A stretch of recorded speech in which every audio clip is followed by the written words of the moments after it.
মোৰ মায়ে বনোৱা এই কেকুৰাৰ ৰেচিপিটো খুবেই সহজ হয় ফ্ৰেণ্ডছ, আপোনালোকে প্লিজ ট্ৰাই কৰিব আৰু ভিডিঅ'টো চাই ভাল পালে লাইক শ্বেয়াৰ আৰু ছাবস্ক্ৰাইব কৰিবলৈও নাপাহৰিব। হেল্ল' ফ্ৰেণ্ডছ, তো আজি মই আপোনালোকৰ লগত এটা কেকুৰাৰ ৰেচিপি শ্বেয়াৰ কৰিম। আশা কৰোঁ ৰেচিপিটো আপোনালোকে ভাল পাব। অতি সহজকৈ বনোৱা হৈছে। কেকুৰা ৰেচিপিটো মোৰ মাৰ হয়। তো আহকচোন চাওঁ কেনেকৈনো বনোৱা হ'ল। প্ৰথমতে মাহঁতে কেকুৰাখিনি ভালদৰে কাটি বাছি ল'লে। ভিডিঅ'ত যেনেকৈ দেখাইছে ঠিক তেনেকৈ। আপোনালোকে বাৰু কেকুৰা জানেনে বাচিব?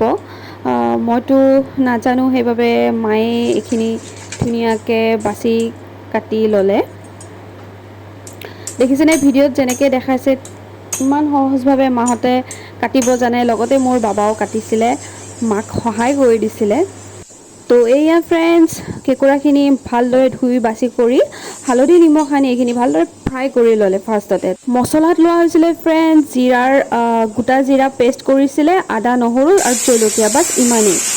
আৰু আনপিনে তেল গৰম কৰি মায়ে প্ৰথমতে পিঁয়াজ দিলে আৰু আলু, এইখিনি ভালদৰে হালধি নিমখ দি ফ্ৰাই কৰি লৈছিলে অলপ সময়। তাৰপিছত পেষ্ট কৰি থৈ দিয়া মছলাখিনিও এড কৰি দিলে আৰু এইখিনিও ভালদৰে একদম মজাকৈ ভাজি ল'ব, যাতে ইয়াৰ পৰা যিটো তেল ওলায় সেই তেলটো ওলাই যায়। তাৰপিছত এইখিনিও যেতিয়া ভালদৰে ফ্ৰাই হৈ যাব, সোৱাদ অনুসৰি নিমখ আৰু হালধি দিলে।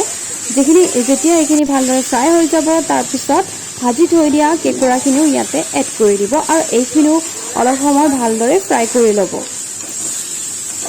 আপোনালোকেও এনেদৰে কেকুৰা বনাই খাইছেনে ফ্ৰেণ্ডছ? আপোনালোকে নিশ্চয় জনাব। আৰু যদি ভাল পায় বা বনায়ো যদি খোৱা নাই, তেনেহ'লে এই ৰেচিপিটো ট্ৰাই কৰিব পাৰে আপোনালোকে। অতি সহজভাৱে বনোৱা হয়, মাংসৰ নিচিনাই প্ৰায় ৰেচিপিটো। খাবলৈ বহুত বেছি সোৱাদ লাগে।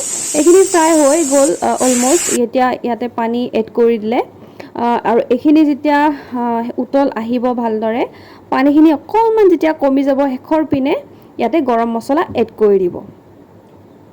এয়া ফ্ৰেণ্ডছ, ৰেডি হৈ গ'ল আমাৰ কেকুৰাৰ ৰেচিপিটো। বহুত বেছি টেষ্টি হয় আৰু খাবলৈ যে ইমান বেছিয়ে ভাল লাগে, মানে কি ক'ম। আপোনালোকে আশা কৰোঁ ভিডিঅ'টো চাই ভাল পালে আৰু ৰেচিপিটো বহুত বেছি সহজ হয়। আপোনালোকে ট্ৰাই কৰি চাব ফ্ৰেণ্ডছ, খাবলৈ বিৰাট বেছি ভাল লাগে। তো সেয়ে শ্বেয়াৰ কৰিলোঁ আপোনালোকৰ লগত মোৰ এই মাৰ ৰেচিপিটো। মোৰ মায়ে বহুত টেষ্টিকৈ বনায়। তো হৈ গ'ল এয়া। ভিডিঅ'ত দেখি নিশ্চয় গম পাইছে আপোনালোকে যে কেকুৰাৰ ৰেচিপিটো কিমান বেছি সোৱাদ হৈছে। তো বাছ ইমানেই ফ্ৰেণ্ডছ। আশা কৰোঁ ভিডিঅ'টো চাই ভাল পালে। যদি ভাল পালে তেনেহ'লে প্লিজ লাইক শ্বেয়াৰ আৰু ছাবস্ক্ৰাইব কৰি দিব। তো আজিলৈ আহোঁ, বাই বাই।